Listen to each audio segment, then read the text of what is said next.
आजानुलंबितं भुजौ कनकवदातौ संकीर्तने कपितरौ कमलायताक्षौ विश्वम्भरो द्विजवरो युगधर्मपालौ वन्दे जगत्प्रियकरौ करुणावतारौ नमस्त्रिकाल सत्याय जगन्नाथ सुताय च सभृत्याय सपुत्राय सकलत्राय ते नमः।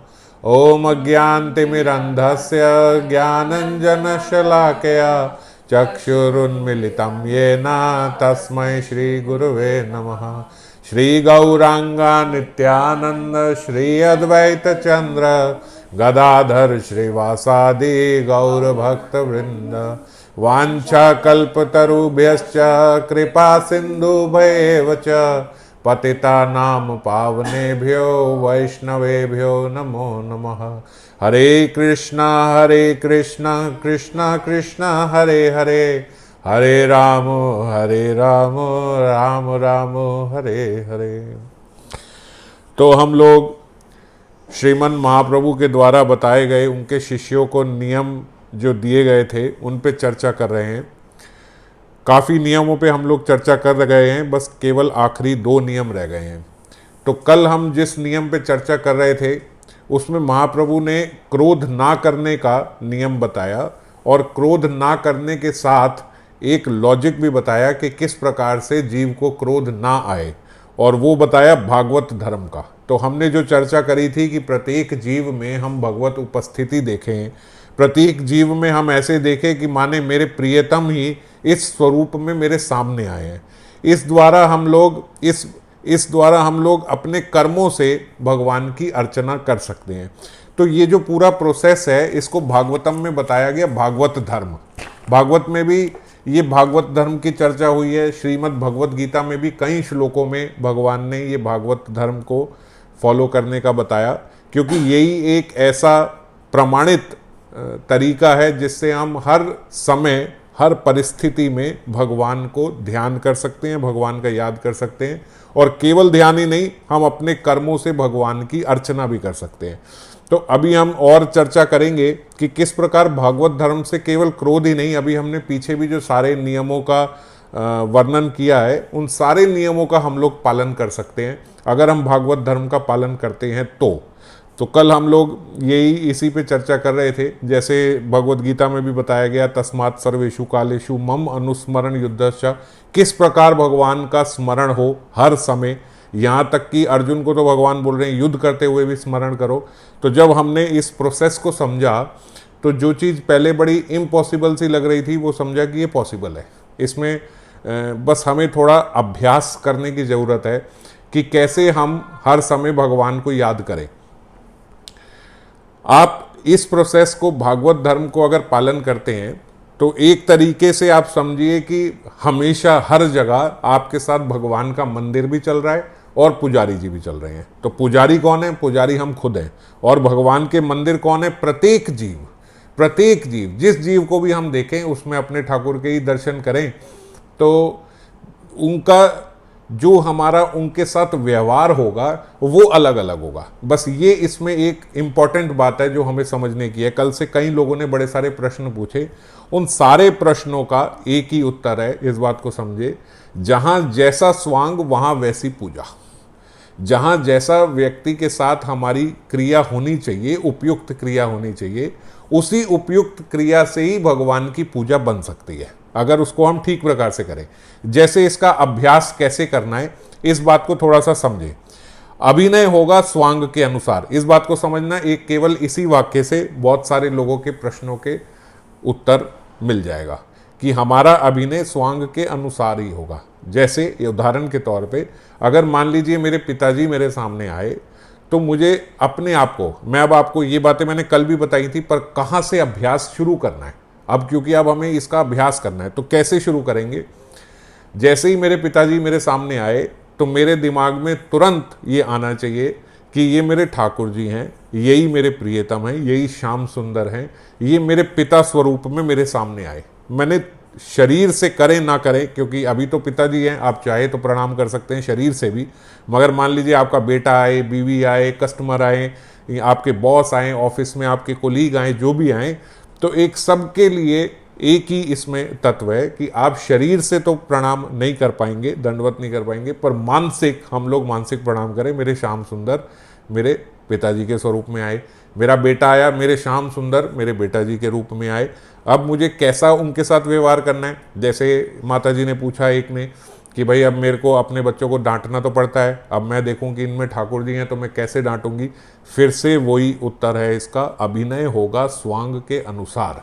आप एक रोल में हो, एक नाटक चल रहा है, उसमें आपको एक रोल दिया गया है, तो उस रोल में जब आप माता बने हो, उस रोल में जब आप एक पिता बने हो, तो और मान लीजिए ठाकुर जी बच्चा बने हैं, तो आपको रोल में तो बच्चे के साथ बच्चे जैसा ही व्यवहार करना है, समझ गए। यहाँ पे जो अर्चना होगी वो कर्मों के द्वारा होगी, यहाँ पे भगवान की अर्चना धूप बत्ती से नहीं होगी, इस बात को अच्छे से समझे। आपको डांटना पड़ता है, आपके भीतर ये बात होनी चाहिए कि ठाकुर जी यहाँ पे आपको ठीक करने के लिए आपको डांटना पड़ेगा, ठाकुर जी आपकी यहाँ पिटाई भी होगी अगर आपने ऐसे किया तो, समझ गए, इस प्रकार से। तो इससे क्या होगा, मुझे क्रोध दिखाना है, मुझे क्रोध आएगा नहीं, क्योंकि मैं जानता हूँ ठाकुर जी अब आपको डांट पड़ेगी, आपने ये काम किया, ये ठाकुर जी आपको डांट पड़ेगी। ये हम अपने पुत्र के साथ अपने मन में इस प्रकार से सोचेंगे, ये किया है ठाकुर जी आज आपको थप्पड़ भी पड़ेगा आपने, क्योंकि ये किया है, ये उन्हीं की इच्छा है, समझ गए, क्योंकि वो पुत्र स्वरूप में मेरे सामने आए हैं, तो उन्हीं की इच्छा, उन्हीं, देखो ये बात बड़े अच्छे से संत महात्माओं ने ही समझाई है। आप कहो कि यार कई जगह तो हम देखते हैं कि जैसे बड़ी भीषण क्रियाएं हो रही हैं, जैसे कहीं चोर है या कहीं डाकू है या कहीं बड़ी वल्गर या बड़ी एक्सट्रीम एक्टिविटीज़ हो रही हैं, तो उनमें हम कैसे ठाकुर जी देखें। हम चलो अपने पिता में देख लें, पुत्र में देख लें, बॉस में भी देख लें, कुलीग में भी देख लें, मगर कहीं हम देखें जो बड़े सारे क्रिमिनल्स हैं, इनमें कैसे हम ठाकुर जी देखें और इनके साथ हमारा कैसा व्यवहार होना चाहिए, ये एक जनरल क्वेश्चन हम लोगों का होता है। तो कैसा होना चाहिए, देखो ठाकुर हो तो ठाकुर जी की लीला ही रही है, ये जो सारी हो रही है, कर तो वो ही रहे हैं, ये तो बात हम जानते हैं, उनकी इच्छा के बिना कुछ हो ही नहीं सकता, वो ही कर रहे हैं। पर जब जो कर रहे हैं, तो ये बात संत महात्माओं ने बताई कि देखो जब कोई भी अच्छा एक्टर कोई रोल प्ले करता है ना, जैसे आप पिक्चर देखने जाते हो, तो बढ़िया बढ़िया जो एक्टर हैं जब वो रोल प्ले करते हैं, तो वो ऐसा रोल प्ले करते हैं कि उनका रोल देख के, उनकी एक्टिंग देख के वहीं पे आपके आंसू भी निकल जाएंगे। आपको बिल्कुल ऐसा, जैसे ऐसा प्रतीत होता है कि कोई असली में ऐसा कर रहा है ना। उनकी एक्टिंग और उनके एक्सप्रेशंस इतने ज़बरदस्त होते हैं। अब जैसे एक बारी एक नाटक चल रहा था एक स्टेज पे, तो एक व्यक्ति, एक कलाकार रावण बना था, रामलीला का नाटक चल रहा था, वो रावण बना। तो उस रावण ने सीता जी के साथ बड़ा दुर्व्यवहार किया। वो सीन वही था कि वो लक्ष्मण रेखा के बाहर आई और वो सीता जी को खींच के ले जा रहा था। तो उसने इस प्रकार से एक्टिंग करी वहाँ पे कि लोगों ने अपने चप्पल जूते उठा के फेंकी स्टेज पे, रावण पे, ऐसा उसने व्यवहार किया। तो उन्हें वो रामलीला बंद करनी पड़ी। जैसे ही रामलीला उन्होंने बंद करी, तो जो रावण था अब वो एकदम से कपड़े बदल के स्टेज पे आया और उस रावण ने बोला, जिसको जूते चप्पल लोगों ने मारे थे, जो वो कलाकार था रावण का, उसने बोला कि आज जिंदगी में पहली बार मुझे इतना ज़बरदस्त इनाम मिला है। आज मुझे पता लगा कि मेरी एक्टिंग देखो इतनी ज़बरदस्त है कि आप इतना खो गए उसमें कि आप ये बात भूल ही गए कि मैं रावण का अभिनय कर रहा हूँ और आपने जूते चप्पल उठा के फेंकना शुरू कर दिए। तो आपके जो जूते चप्पल थे वो मुझे जूते चप्पल नहीं, आज वो मुझे फूलों की तरह लगे कि मतलब मैंने ऐसी एक्टिंग करी कि आप लोगों ने उठा के जूते मारना शुरू कर दिए, समझ गए, क्योंकि आपको लगा बिल्कुल जैसे सामने साक्षात रावण ही आ गया। ऐसा आपने किया, तो आप लोगों का बहुत बहुत धन्यवाद। अब जब नॉर्मल कलाकार जब एक्टिंग करता है तो इतनी बढ़िया से एक्टिंग करता है। अब सोचो जब ठाकुर जी एक्टिंग कर रहे हैं, अब जब ठाकुर जी एक्टिंग करेंगे तो वो कैसी एक्टिंग होगी, आप पता नहीं लगा पाओगे। आप बार बार हर जगह यही देखोगे, यार भगवान ऐसा कर सकते हैं या भगवान ये करेंगे, भगवान, हाँ भगवान करेंगे, पर आप ऐसी भीषण एक्टिविटीज़ करेंगे आप पहचान नहीं पाओगे कि ये मेरे ठाकुर जी हैं। पर तत्व से सोचो, क्या कोई ऐसा जीव हो सकता है, क्या मशीनरी कोई ऐसी बन सकती है जिसके भीतर परमात्मा ना हो? ऐसा कोई जीव चलायमान हो सकता है जिसके भीतर परमात्मा ना हो? ऐसा हो ही नहीं सकता। मयाध्यक्षेन प्राकृति, भगवान बोल रहे हैं, मय अध्यक्षेन प्राकृति सया च चराचरम सुयते च चराचरम, मेरे द्वारा ही, मेरे अध्यक्ष में ही ये सारी प्राकृति चल रही है। और सुयते सचर अचरम, चर भी और अचर भी, लिविंग भी और नॉन लिविंग भी। ये सब किसके अध्यक्ष में हो रहा है? ये भगवान के अध्यक्ष में हो रहा है, भगवान ही इसके अध्यक्ष हैं, उनके निरीक्षण में ही ये सब कुछ चल रहा है। मया अध्यक्षेन प्राकृति, जीव कौन है? भगवान की प्राकृति, सब उन्हीं के द्वारा हो रहा है, ये सारा रोल उन्हीं का है, समझ गए? इस प्रकार को भली भांति समझे, ये सब उन्हीं के द्वारा हो रहा है, मगर जो जैसा है उसके साथ वैसा ही बर्ताव करना है, पर भीतर हमारे नहीं घुसेगा। फर्क कितना है? कई माएँ होती हैं, वो अपने बच्चे को डांटने लगी तो ऐसे डांटने लगी कि उनका अपना ब्लड प्रेशर हाई हो गया। पति पत्नी पे चिल्लाने लगा तो ऐसा चिल्लाने लगा कि उसके अपने हार्ट में प्रॉब्लम हो गई। या पत्नी पति पे चिल्लाने लगी तो वो अपने हाथ पैर कांपने लग गए। हम जनरली देखते हैं लोग क्रोध करते होंगे, क्रोध में हाथ पैर उस टाइम कांपना शुरू हो जाते हैं, लाल हो जाते हैं पूरे। तो ये क्रोध कैसा है? आपने समझा नहीं कि सामने वाले ठाकुर जी हैं। और यहाँ पे जो बताया जा रहा है कि आपको बच्चे पे क्रोध करना है, आपकी बीवी मान लीजिए निंदा में लगती है, किसी की निंदा करती है, उसको अभिनय करके क्रोध का दिखाओ ताकि वो नहीं करे। ये तो हमने कल ही बात करी थी, घर पे तो जरूर अभिनय करके दिखाओ ताकि आपका अलार्म भी सेट हो जाए। तो ये सारा अभिनय मात्र होगा। जो अगला नियम है ना, मैं अभी उस पर बाद में जाऊंगा, मगर अभी थोड़ा बताऊं, ये क्रोध के बाद जो अगला नियम है वो अगला नियम है ही ये, महाप्रभु ने बोला कि आप पापी से घृणा ना करो, पाप से घृणा करो।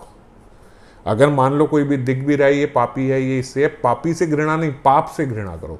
मतलब कोई भी गलत हरकत हमारे सामने ना होने पाए, उसको हमें रोकना भी है, समझ गए?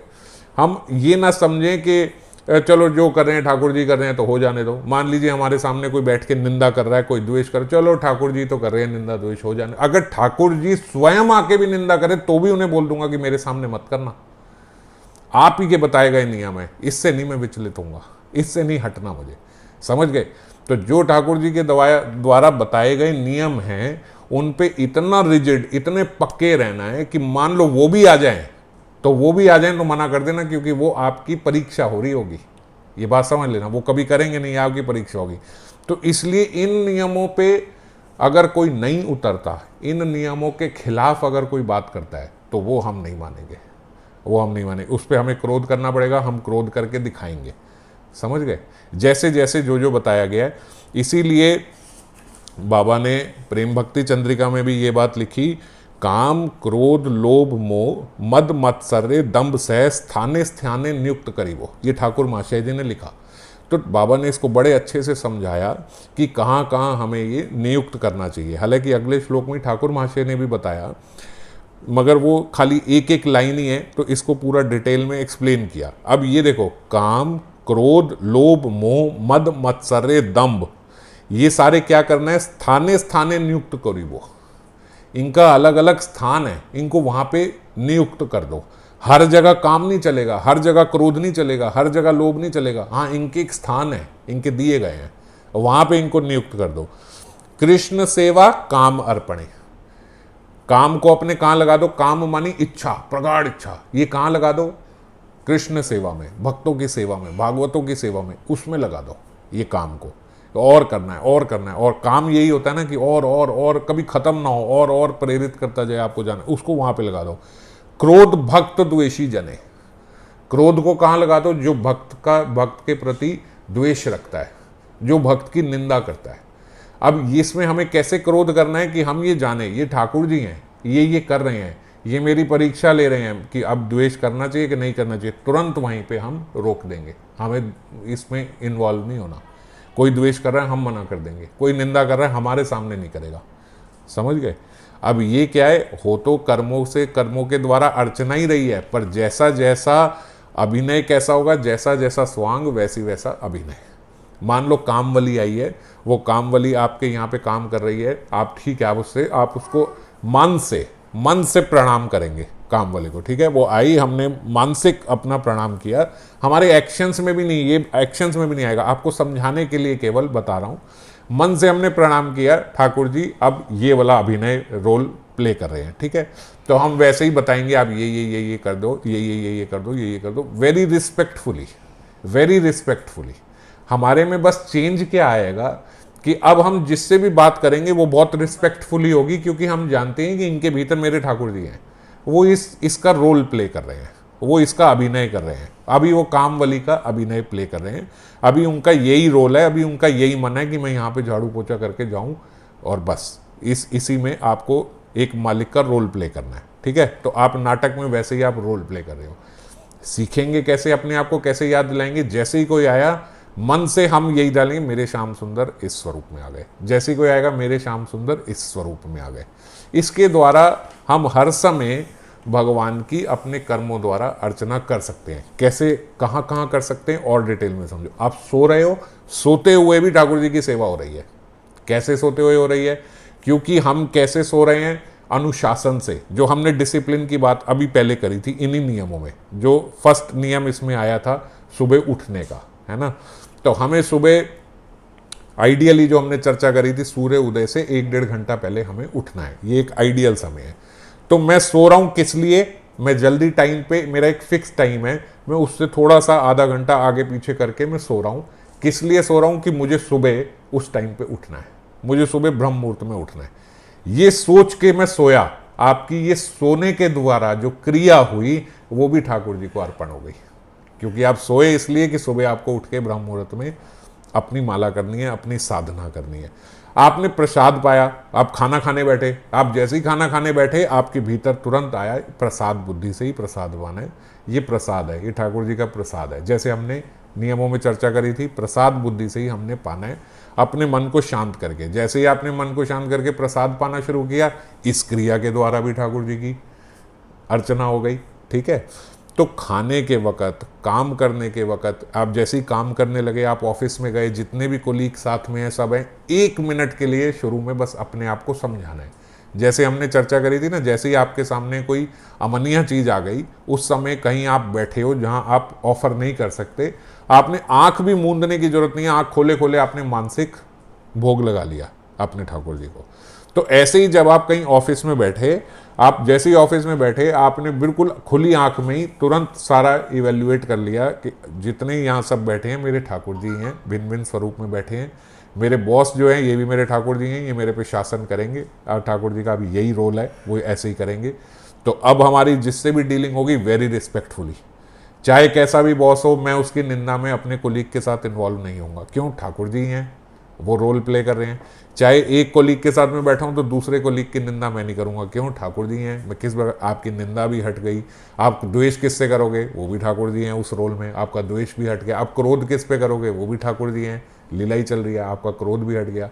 तो खाना पीना, सोना, रहना, अब आप देखोगे कोई भी क्रिया जो आपके दिन की है, 24 घंटे नॉन स्टॉप आप भगवान की अर्चना कर रहे हो। इसीलिए बताया गया, आप कहीं भी रहो, आपका मंदिर भी साथ साथ चल रहा है और पुजारी भी साथ साथ है। हर रोज हर समय आप भगवान की अर्चना कर रहे हो अपने कर्मों के द्वारा। यही जो संत एकनाथ जी हैं, अगर हम उनके जीवन में देखें तो जो बात हम कर रहे हैं वो बात उन्होंने जी के दिखाई है। वो लिविंग एग्जाम्पल है इस बात का जो हम बात कर रहे हैं। संत महात्मा आए इसलिए कि वो हमें प्रैक्टिकली दिखा पाए कि जो बात यहाँ पे शास्त्रों में बताई गई है वो आप जी सकते हो। ये उदाहरण ही इसलिए है। भक्तमाल का महत्व ही इसीलिए है कि हम भक्तमाल पढ़ के इस बात को रियलाइज कर पाएं कि ये बातें सिर्फ बोलने के लिए नहीं है, ये जी जा सकती हैं। तो एकनाथ महाराज जी, उनकी एक कथा तो बड़ी प्रसिद्ध है, लोग अलग अलग संतों के नाम से भी उस कथा को जोड़ देते हैं, पर वो एकनाथ महाराज जी की कथा है कि जो वो एक बारी गोदावरी नदी में स्नान करके आ रहे थे और ऊपर से किसी ने उन पर थूक फेंकी। अब बोलते एकनाथ जी ने जब देखा कि मेरे पे थूक फेंकी, तो उन्होंने ऊपर भी नहीं देखा कि किसने मेरे पे थूक फेंकी, उन्होंने देखा किसी ने मेरे पे थूका। जब उन्होंने देखा थूका तो उन्होंने कहा कोई बात नहीं, ठाकुर जी की इच्छा शायद यही होगी कि आज एक बार और स्नान किया जाए। वो दोबारा गए, नदी में स्नान करके आए, दोबारा स्नान करके आए, उसने फिर थूका। उन्होंने कहा ठाकुर जी की शायद यही इच्छा रही होगी कि आज 3 बार स्नान किया जाए। वो तीसरी बार स्नान करते, बोलते वो करते गए, वो थूकता गया, वो करते गए, वो थूकता गया। लगभग 100 बार, अप्रॉक्सीमेटली 100 टाइम्स वो थूकता गया और वो जाके स्नान करके आते जाए, और उन्होंने एक भी बार देखा नहीं कि मेरे पे थूक कौन रहा है। तो गए स्नान करके, बोलते जब आखिरी में वो 100वीं बार, अप्रॉक्सीमेटली जब वो 100वीं बार स्नान करके आए, तो जो थूक रहा था, बोलते वो आके उनके चरणों में पड़ गया कि महाराज आप क्या जीव हो, क्या आपको क्रोध नहीं आता? और वो कहते क्रोध किस पे करूं, मैंने तो ये देखा भी नहीं कि तुम थूक रहे थे, मैंने तो आपको देखा भी नहीं, मैं किस पे क्रोध करूं। तो बोले क्यों नहीं देखा, बोले आपको क्यों देखूं जब मैं जानता हूं कि मेरे ठाकुर जी कर रहे हैं, मैं किसको देखूं, मैं किसकी मूर्त देख के किस पे क्रोध करूं, मुझे ये तो पता है ना कि करवा तो वही रहे हैं, अगर वो थुकवा रहे हैं तो ठीक है।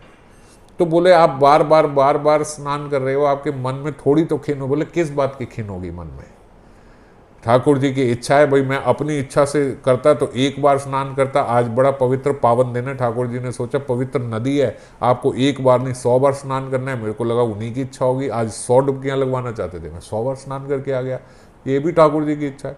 बोले जब उन्होंने देखा तो कायल हो गए, वो बोलते तो महाराज आपसे बड़ा संत आज तक देखा ही नहीं। बात नगर में फैली, ये भी महाराष्ट्र के ही भक्त हैं जहाँ पे नामदेव इत्यादि भक्त रहे हैं।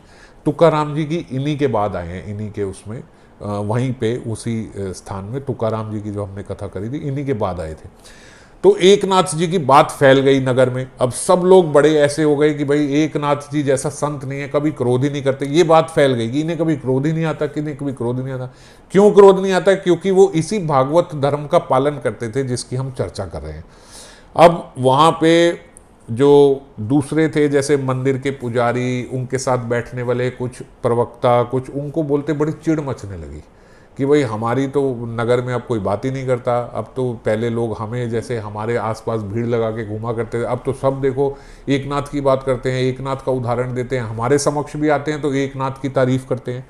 तो कोई ऐसा कार्य हो कि भाई एकनाथ की बदनामी हो जाए, तो अब ये भी देखो ठाकुर जी की लीला होती है। संतों का नाम कैसे होगा अगर उन्हें कोई बदनाम करने के लिए नहीं आएगा। तो हम कितने संतों की देखते हैं, तो ऐसा कोई तत्व आया तो उनका नाम और उजागर हुआ, तो ठाकुर जी अपने भक्तों का नाम और ऊपर लाने के लिए ऐसी कोई क्रिया करा देते हैं। तो बोलते वो अभी सोच ही रहे थे तो अचानक से मंदिर में एक व्यक्ति आया और वो ठाकुर जी से बड़ी रो रो के प्रार्थना कर रहा था। उनको उन्होंने देखा नहीं था क्योंकि छोटा सा जगह है, पंडरीनाथ जी के वहीं की जगह है, तो पंडरीनाथ जी के मंदिर में आए। उन्होंने कहा भाई ये कोई नया ही व्यक्ति आया है और इतना रो रहा है। उन्होंने उससे पूछा भाई आपकी क्या समस्या है। बोले मेरी बेटी की शादी होनी है और मेरे पास कुछ रुपए कम पड़ रहे हैं, अब मैं किससे मांगूँ, यहाँ मुझे कोई जानता भी नहीं, कुछ भी नहीं, और अगर मैं अरेंज नहीं कर पाया तो मेरी पुत्री का विवाह रुक जाएगा। उन्होंने आपस में एक दूसरे से सलाह करी, अचानक से प्लान बनाया कि भाई आपको इतने रुपए चाहिए, हाँ हाँ इतने इतने रुपए चाहिए, कोई बात नहीं जितने रुपए चाहिए, बोलते वो रुपए हम देंगे। अच्छा तो मुझे क्या करना होगा, बोलते आप जाके यहाँ पे एक ढोंगी है एकनाथ बाबा, उसको यही बताया कि वो ढोंगी है, ऐसा नहीं बताया कि वो भक्त है। बोले उस ढोंगी को, उसने बड़ा ढोंग मचा रखा है, बड़ा अनाचार किया हुआ है, तो आप जाएंगे और किसी तरीके से आप उनको क्रोध करवा दीजिए, किसी तरीके से कोई ऐसी आप क्रिया कीजिए कि उनको क्रोध आ जाए।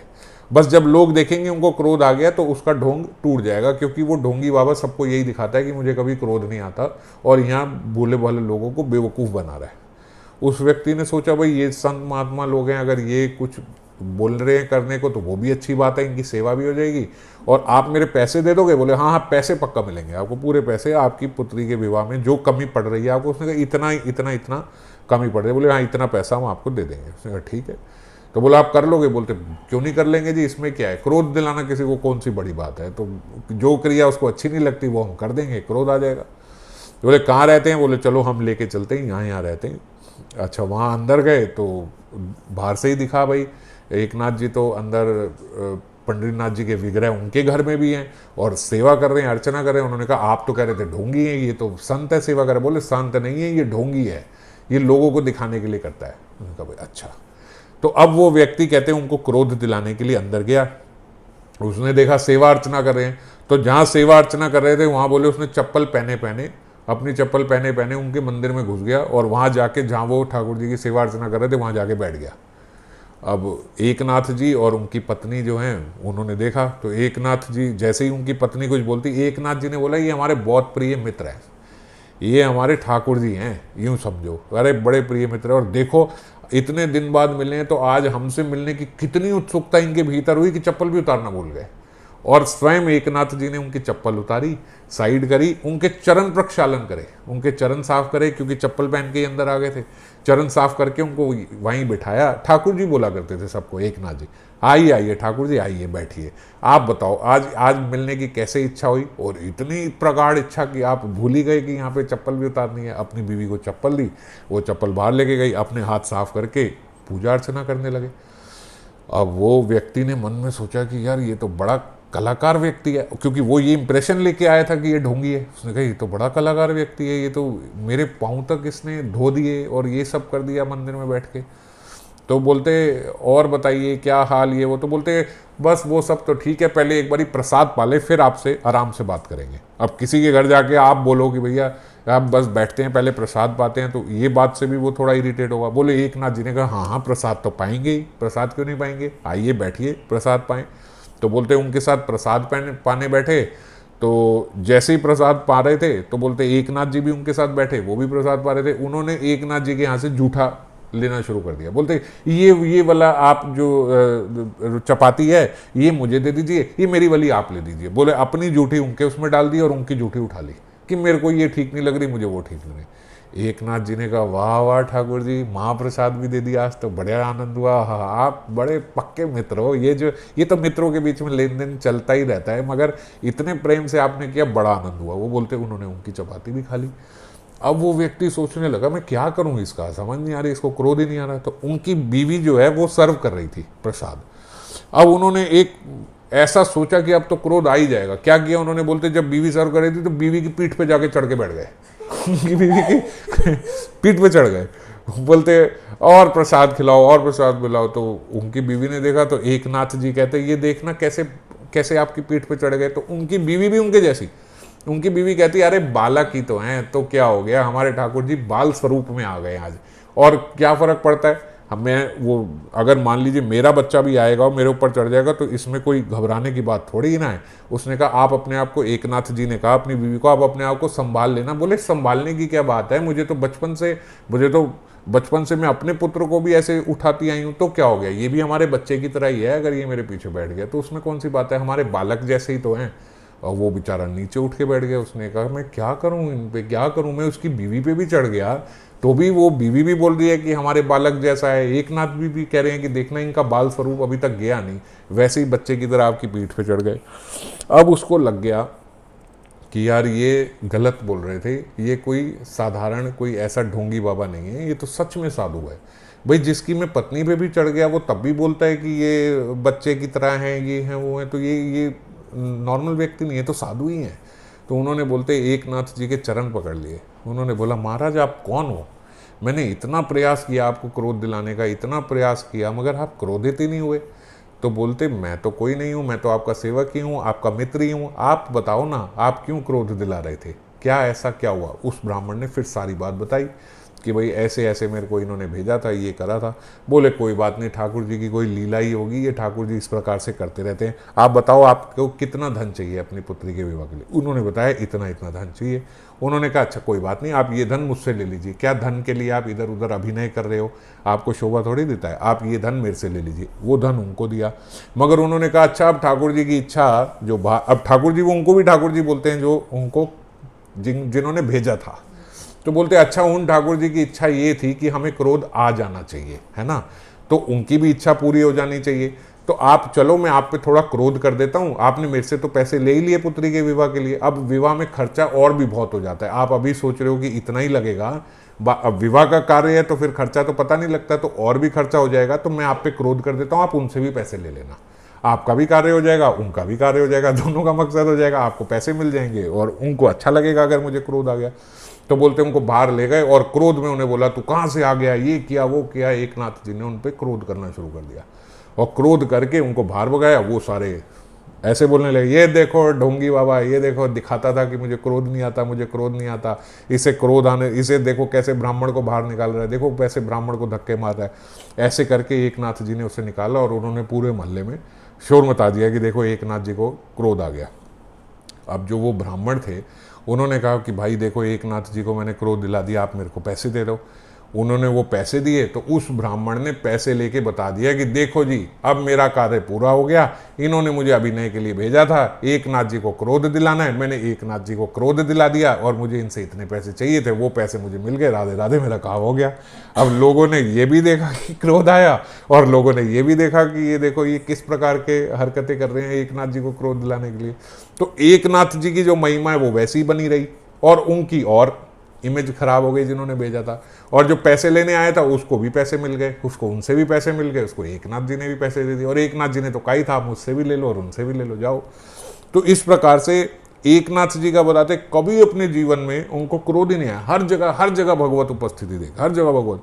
ठाकुर जी बोलते इतने रीझ गए एकनाथ जी से, अब ठाकुर जी बोलते मैं कैसे सेवा करूं।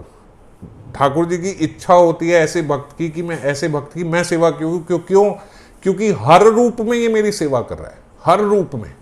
कहीं जाऊं उस रूप में ये मेरे को देख के मेरी सेवा करता है, कहीं जाता हूं उस रूप में ये मेरी सेवा करता है, हर समय मेरी सेवा कर रहा है, मैं कैसे इसकी सेवा करूं। तो बोलते एक नौकर बन के ठाकुर जी एकनाथ जी के घर चले गए और एकनाथ जी को अपनी बातों में उन्होंने बना लिया कि भाई मैं ऐसी ऐसी जगह पे हूँ, बहुत गरीब हूँ, आप मुझे अपनी नौकरी में रख लो, आपके बारे में बड़ा नाम भी सुना है। उन्होंने बोला भाई हम तो किसी को नौकर मानते ही नहीं, हम अपना काम स्वयं करते हैं। बोले नहीं नहीं, जो ठाकुर जी की सेवा करनी होगी, कहीं खाना बनाना होगा, प्रसाद बनाना होगा, सर्व करना होगा, ब्राह्मण करना होगा, मैं सब मैं करूँगा, आप मेरे को बस रख लीजिए, आप मेरे को कोई पगार भी मत दीजिएगा, कोई पगार नहीं चाहिए, बस मेरे को खाने का दे दीजिएगा।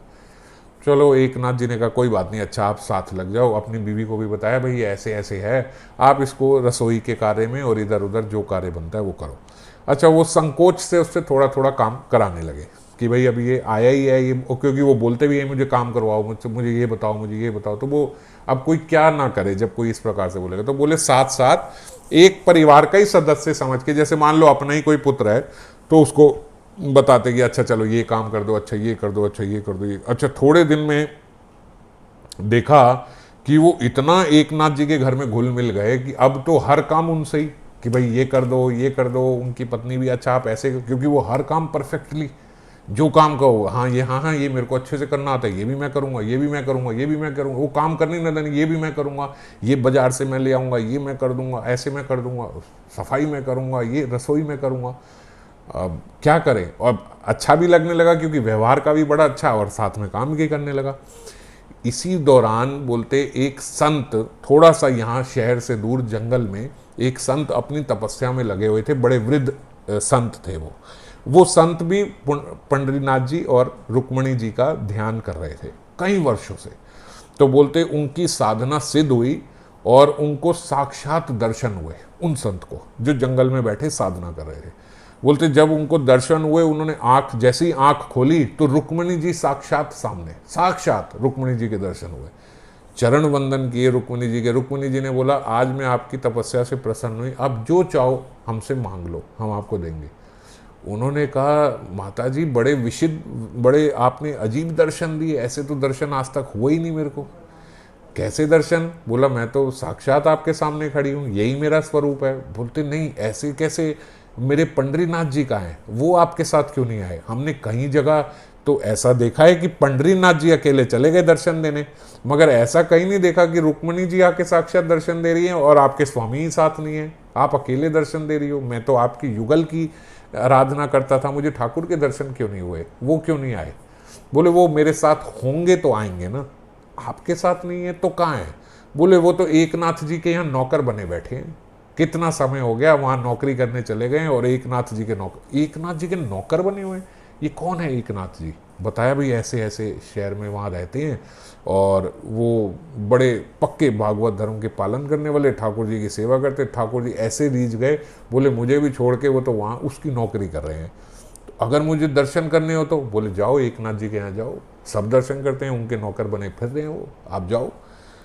कहा कहाँ यहाँ ठीक है। रुक्मणी जी को प्रणाम किया, रुक्मणी जी अंतर्ध्यान में बोलते वो साधु ढूंढते ढूंढते एकनाथ जी को सारे जानते थे, वहाँ आए।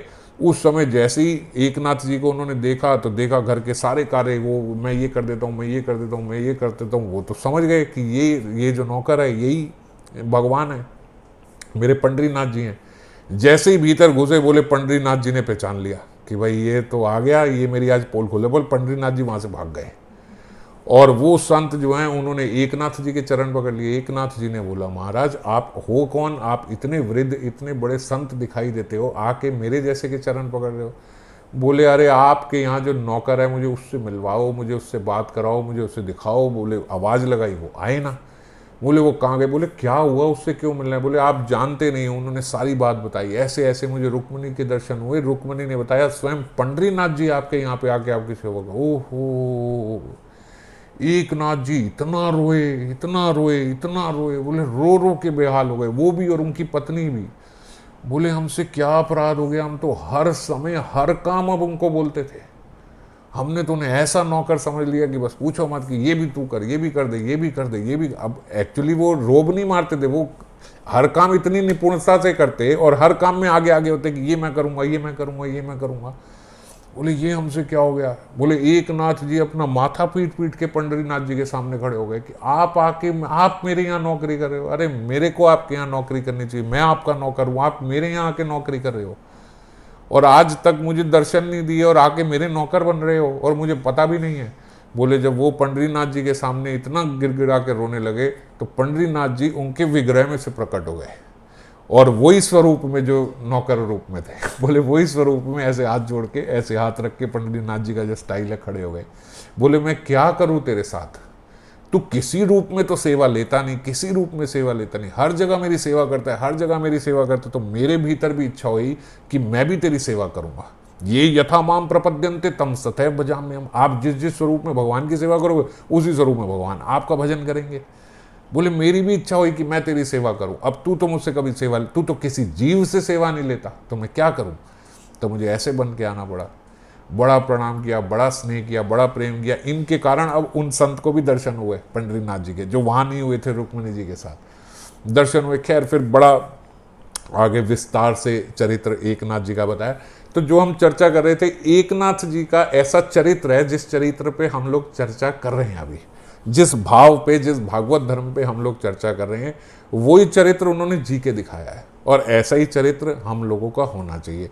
थोड़ा पहले मेहनत करनी पड़ेगी। अभी हम जिन जिन को देखते हैं वो उनको उन्हीं की तरह देखते हैं। अब हमें भगवान के स्वरूप के में देखना है, ये मेरे ठाकुर जी इस स्वरूप में है, ये मेरे ठाकुर जी इस स्वरूप में है। इसके लिए आपको बहुत ज़रूरी क्या पालन करना होगा? जैसे ही देखें मानसिक प्रणाम किया, मेरे ठाकुर जी इस स्वरूप में है, बस ये अपने आप को याद जरूर दिलाना है, क्योंकि याद नहीं दिलाओगे तो फिर आप गलत तरीके से बात करना या कैजुअल ऐसे कुछ भी बोलोगे।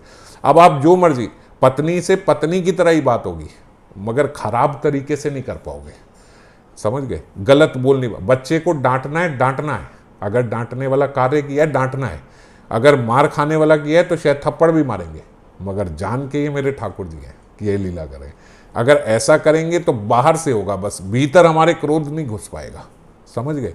तो इस प्रकार से हम भागवत धर्म का सही प्रकार से पालन कर सकते हैं। और जैसे हमने अभी चर्चा करी कि हम जब इसका पालन करेंगे तो सोते समय, जागते समय, खाते समय, उठते समय, हर समय आप जो भी कर रहे हो उस क्रिया के द्वारा भगवान की सेवा हो रही है।